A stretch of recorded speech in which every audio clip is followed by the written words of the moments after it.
এখন একটা নতুন স্লোগান এসেছে, শরীর আমার সিদ্ধান্ত আমার, শরীর আমার, দেহ আমার, সিদ্ধান্ত আমার।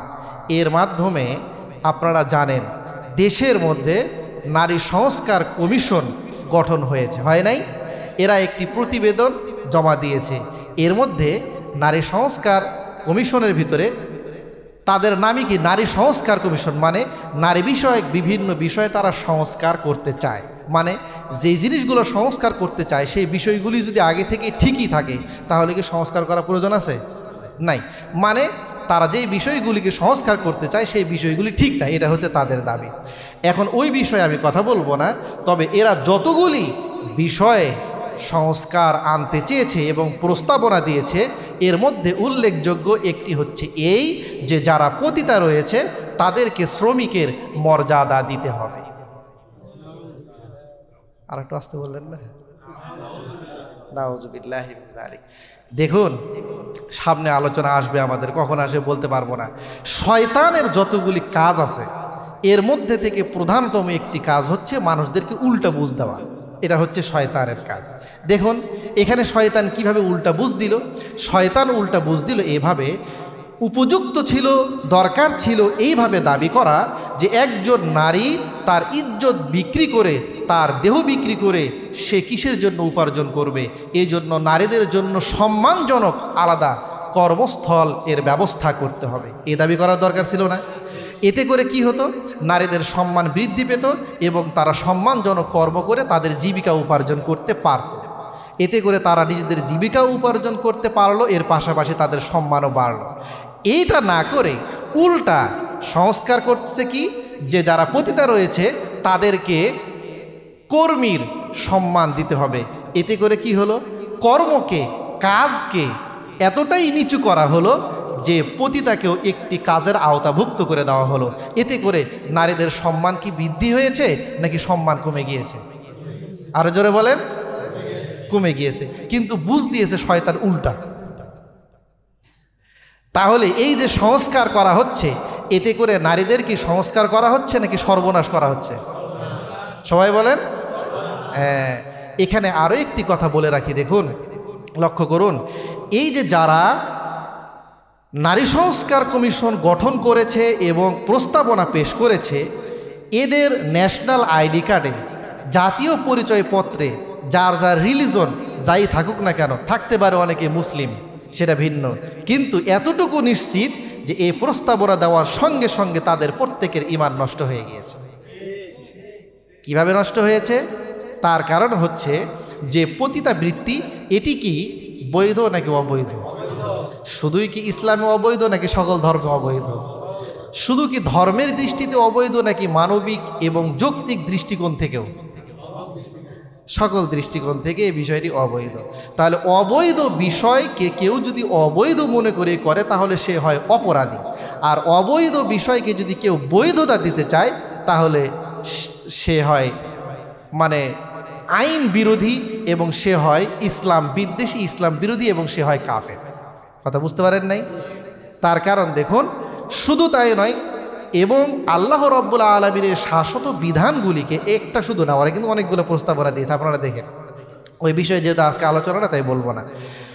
আল্লাহ রাব্বুল আলামিনের শাশ্বত বিধানকে যারা পরিবর্তন করে দিতে চায়, হারামকে হালালে রূপান্তর করতে চায়, এরা শুধু যে অমুসলিম বেঈমান হয়ে যায়, কাফের হয়ে যায়, শুধু তাই নয়, বরং তাদের বিরুদ্ধে যুদ্ধ করা সশস্ত্র আল্লাহ রাব্বুল আলামিনের পক্ষ থেকে প্রত্যেকটা মুসলমানের উপর ফরজ হয়ে যায়। চিন্তা করছেন? সুতরাং ওদের বিরুদ্ধে আমাদের বলিষ্ঠ ভূমিকা পালন করতে হবে। যে এই নারী সংস্কার কমিশন যে প্রস্তাবনা দিয়েছে, এই প্রস্তাবগুলিকে আমরা নতুন করে সংস্কার করতে চাই না, যে ওইগুলোর মধ্যে ভুল হয়েছে আমরা সংস্কার করতে চাই তা না, বরং নারী সংস্কার কমিশন পুরোটাই বাতিল ঘোষণা করতে হবে। মুহতারাম মুআজ্জাজ ও মুকাররম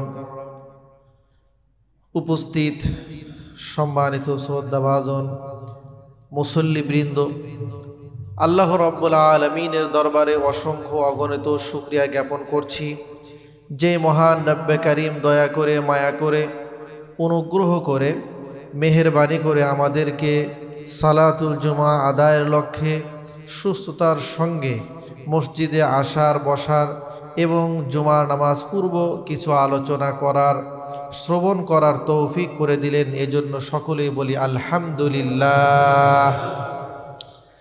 সম্মানিত উপস্থিতি, আজকে ইংরেজি মাসের 2 তারিখ, আজকে 2 এপ্রিল। গতকালকে সরকারি একটি ছুটি ছিল, 1 মে ছিল। এটি বাংলাদেশ সহ বিশ্বের বিভিন্ন রাষ্ট্রে এই দিবসটি পালিত হয়। এটিকে বলা হয় কি দিবস? ইন্টারন্যাশনাল ওয়ার্কার্স ডে, আন্তর্জাতিক শ্রমিক দিবস। শ্রমিক দিবস, এই দিবসটি মূলত এদেশসহ বিশ্বের বিভিন্ন রাষ্ট্রে প্রায় 135 বছর থেকে পালিত হয়ে আসছে। আপনারা এর ইতিহাস অবশ্যই জানেন আশা করি। মূলত আমেরিকার শিকাগো শহরে 1886 সনে 1 মে শ্রমিকরা তাদের অধিকার আদায়ের লক্ষ্যে আন্দোলন করেছিল। তার কারণ, তাদের সে আন্দোলনের পূর্ব পর্যন্ত আমেরিকা সহ বিশ্বের কোনো রাষ্ট্রে শ্রম আইন বলতে কোনো কিছু ছিল না, যার কারণে মালিকরা শ্রমিকদেরকে কৃতদাসের মতো ব্যবহার করত। তাদের যে কোনো কাজে তাদেরকে কাজে লাগাতো, কিন্তু এর জন্য উপযুক্ত কোনো পারিশ্রমিক তাদের দেওয়া হতো না। কাজের কোনো নির্ধারিত কর্মঘণ্টা ছিল না, তাদের সাপ্তাহিক কোনো ছুটি ছিল না, তাদের উপযুক্ত কোনো কাজের পারিশ্রমিক মজুরির কোনো ব্যবস্থা ছিল না। যার কারণে তারা সে সময় সে আন্দোলন করেছিলেন 1886 সনে।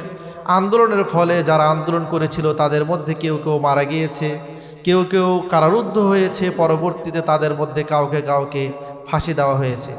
এক পর্যায়ে তারা তাদের অধিকার বাস্তবায়ন করতে এবং আদায় করতে সক্ষম হয়েছেন, যার ফলে আমেরিকা সহ ওখানে একটু দিনের পরিবর্তন আছে, সেখানে সহ বাংলাদেশ সহ বিশ্বের বিভিন্ন রাষ্ট্রে এই দিনটি আন্তর্জাতিক শ্রমিক দিবস হিসাবে পালিত হয়ে আসছে।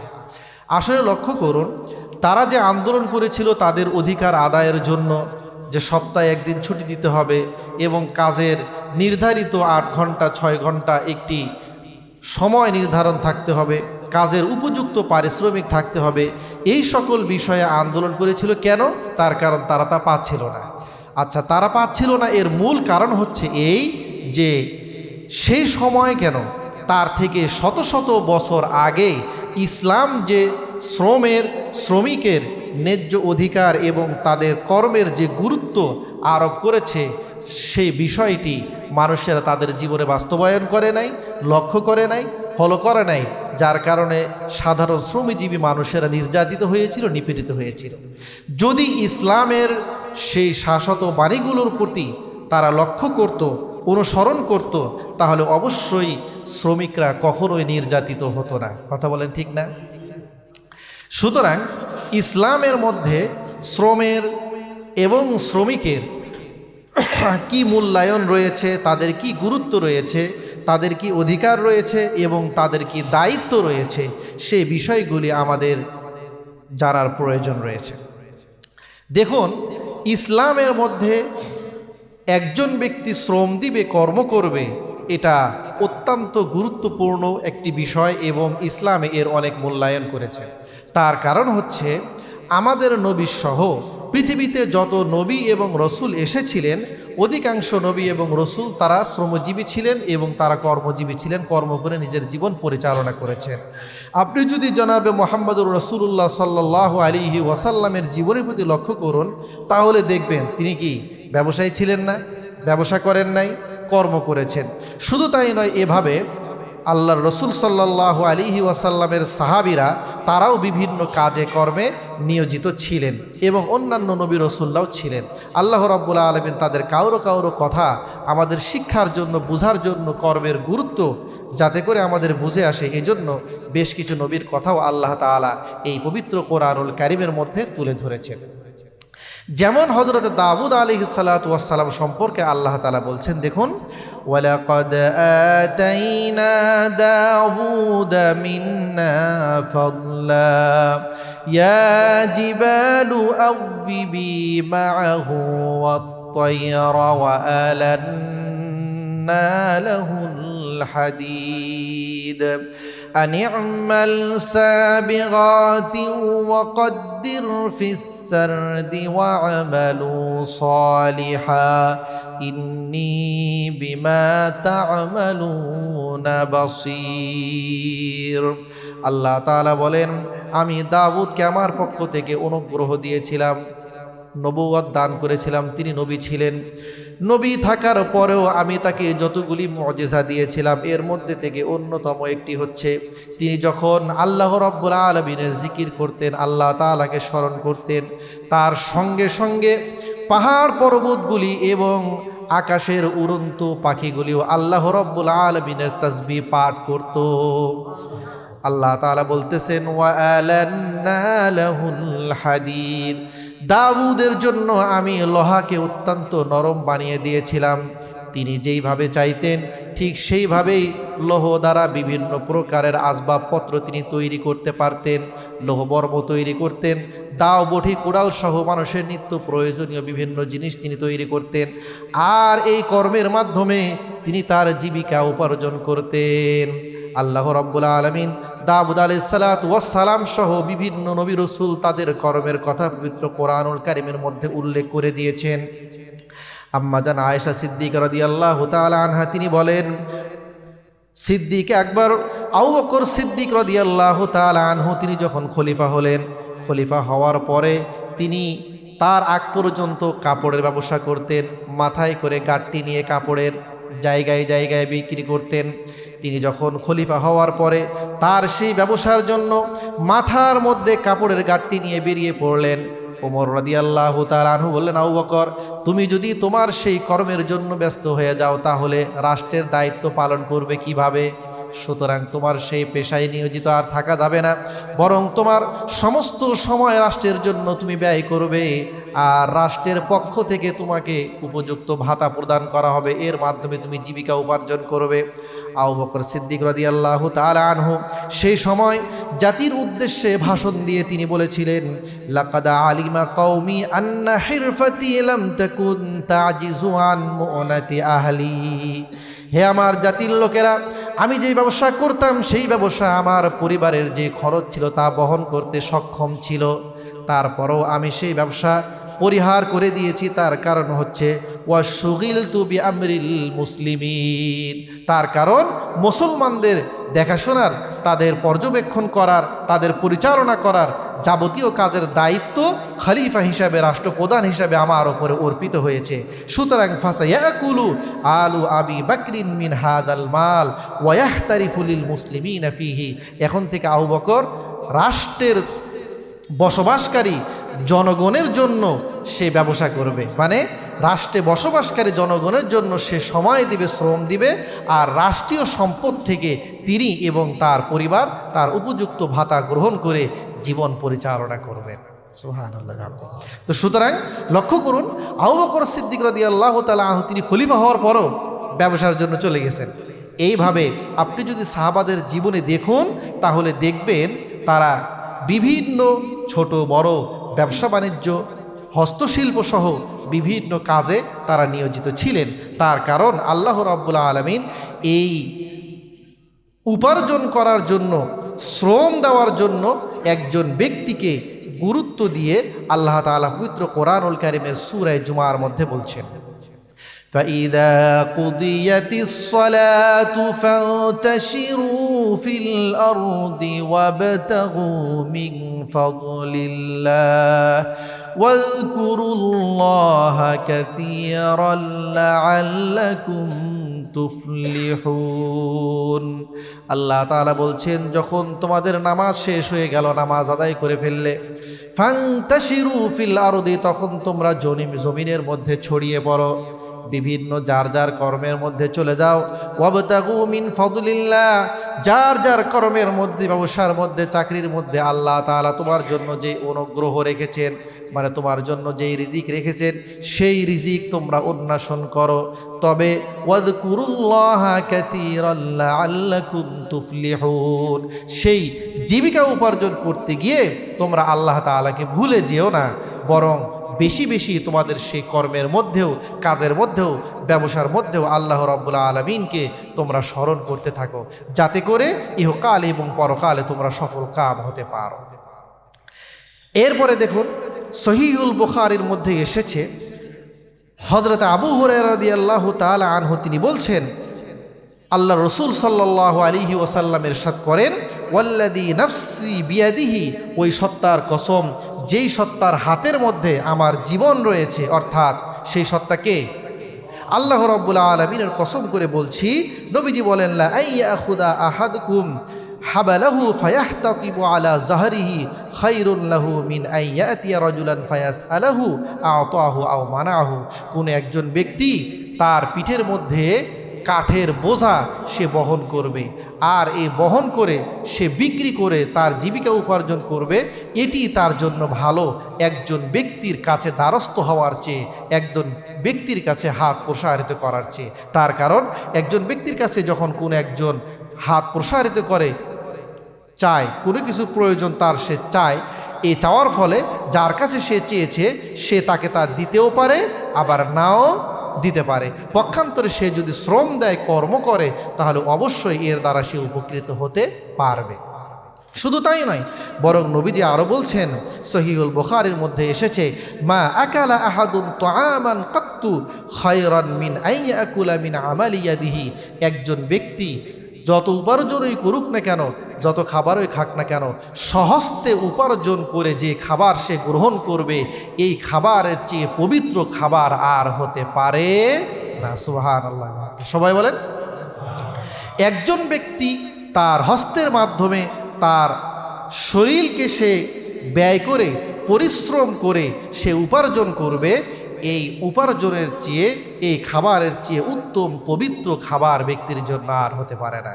সুতরাং কর্মের জন্য ইসলাম ব্যক্তিকে উদ্বুদ্ধ করেছে, প্রত্যেকটা মানুষ যেন ছোট হোক বড় হোক, যার যার সাধ্য থেকে আল্লাহ রাব্বুল আলামিন যাকে যে কাজে নিয়োজিত রেখেছেন, যে যে কাজ করে সে কাজকে মূল্যায়ন করতে হবে। কিংবা যদি কেউ কোনো কর্ম না করে থাকে, তাহলে তার আকাশচুম্বী আশা এটিকে পরিহার করে তার সাধ্যের মধ্যে যে কর্ম আছে সে কর্ম গ্রহণ করতে হবে। বেকারত্ব রাখা যাবে না। তার কারণ ব্যক্তি যদি কর্ম না করে, বেকার থাকে, কেন বেকার থাকে? তার কারণ তার চাহিদা মতো সে কাজ পায় না, এজন্যই তো বেকার থাকে। কি ঠিক না? বেকার থাকে কেন? দেশের মধ্যে কোনো কর্ম নাই তা নয়, কর্ম আছে, কিন্তু প্রত্যেকে তার নিজের অবস্থা অনুযায়ী সবচেয়ে বড় কাজকে সে বেছে নিতে চায়। এখন সবচেয়ে বড় কাজ তো সবাই পাবে না, বড় ছোট সব মিলিয়েই করতে হবে। যখন সে তার চাহিদা মতো পায় না, তখন সে কোনো কর্মই করে না।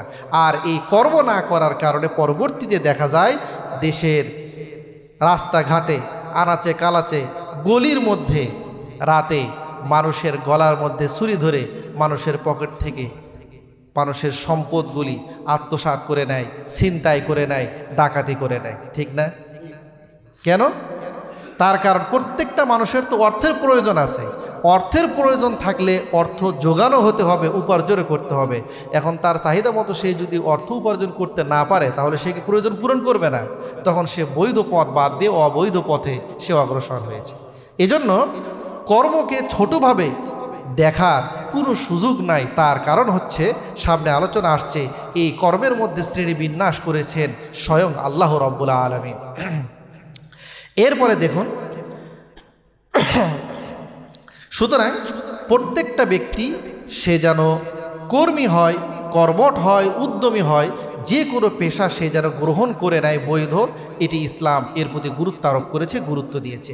কিন্তু এর অর্থ এই নয় যে একজন ব্যক্তি সে যাই চাইবে সেটিকেই সে পেশা হিসাবে গ্রহণ করবে, এটি কখনোই হতে পারে না, এখন একটা নতুন স্লোগান এসেছে, শরীর আমার সিদ্ধান্ত আমার, শরীর আমার, দেহ আমার, সিদ্ধান্ত আমার। এর মাধ্যমে আপনারা জানেন দেশের মধ্যে নারী সংস্কার কমিশন গঠন হয়েছে, হয় নাই? এরা একটি প্রতিবেদন জমা দিয়েছে। এর মধ্যে নারী সংস্কার কমিশনের ভিতরে তাদের নামই কি নারী সংস্কার কমিশন, মানে নারী বিষয়ক বিভিন্ন বিষয়ে তারা সংস্কার করতে চায়। মানে যে জিনিসগুলো সংস্কার করতে চায় সেই বিষয়গুলি যদি আগে থেকে ঠিকই থাকে তাহলে কি সংস্কার করার প্রয়োজন আছে? নাই। মানে তারা যেই বিষয়গুলিকে সংস্কার করতে চায় সেই বিষয়গুলি ঠিক না, এটা হচ্ছে তাদের দাবি। এখন ওই বিষয়ে আমি কথা বলবো না, তবে এরা যতগুলি বিষয়ে সংস্কার আনতে চেয়েছে এবং প্রস্তাবনা দিয়েছে এর মধ্যে উল্লেখযোগ্য একটি হচ্ছে এই যে যারা পতিতা রয়েছে তাদেরকে শ্রমিকের মর্যাদা দিতে হবে। আর একটু আসতে বললেন না? নাউজুবিল্লাহি মিন যালিক। দেখুন সামনে আলোচনা আসবে আমাদের, কখন আসবে বলতে পারবো না। শয়তানের যতগুলি কাজ আছে এর মধ্যে থেকে প্রধানতম একটি কাজ হচ্ছে মানুষদেরকে উল্টা বুঝ দেওয়া। এটা হচ্ছে শয়তানের কাজ। দেখুন এখানে শয়তান কিভাবে উল্টা বুঝ দিল। শয়তান উল্টা বুঝ দিল এভাবে, উপযুক্ত ছিল, দরকার ছিল এইভাবে দাবি করা যে একজন নারী তার ইজ্জত বিক্রি করে, তার দেহ বিক্রি করে সে কিসের জন্য উপার্জন করবে? এই জন্য নারীদের জন্য সম্মানজনক আলাদা কর্মস্থল এর ব্যবস্থা করতে হবে। এ দাবি করার দরকার ছিল না? এতে করে কি হতো? নারীদের সম্মান বৃদ্ধি পেত এবং তারা সম্মানজনক কর্ম করে তাদের জীবিকা উপার্জন করতে পারত। এতে করে তারা নিজেদের জীবিকা উপার্জন করতে পারলো, এর পাশাপাশি তাদের সম্মানও বাড়লো। এইটা না করে উল্টা সংস্কার করছে কি, যে যারা পতিতা রয়েছে তাদেরকে কর্মীর সম্মান দিতে হবে। এতে করে কি হলো? কর্মকে, কাজকে এতটাই নিচু করা হলো যে পতিতাকেও একটি কাজের আওতাভুক্ত করে দেওয়া হলো। এতে করে নারীদের সম্মান কি বৃদ্ধি হয়েছে নাকি সম্মান কমে গিয়েছে? আরো জোরে বলেন। কমে গিয়েছে। কিন্তু বুঝ দিয়েছে শয়তান উল্টা। তাহলে এই যে সংস্কার করা হচ্ছে এতে করে নারীদের কি সংস্কার করা হচ্ছে নাকি সর্বনাশ করা হচ্ছে? সবাই বলেন। এখানে আরো একটি কথা বলে রাখি, দেখুন লক্ষ্য করুন, এই যে যারা নারী সংস্কার কমিশন গঠন করেছে এবং প্রস্তাবনা পেশ করেছে, এদের ন্যাশনাল আইডি কার্ডে, জাতীয় পরিচয়পত্রে যার যার রিলিজন যাই থাকুক না কেন, থাকতে পারে অনেকে মুসলিম, সেটা ভিন্ন, কিন্তু এতটুকু নিশ্চিত যে এই প্রস্তাবনা দেওয়ার সঙ্গে সঙ্গে তাদের প্রত্যেকের ঈমান নষ্ট হয়ে গিয়েছে। কিভাবে নষ্ট হয়েছে? তার কারণ হচ্ছে যে পতিতা বৃত্তি এটি কি বৈধ নাকি অবৈধ? শুধুই কি ইসলামে অবৈধ?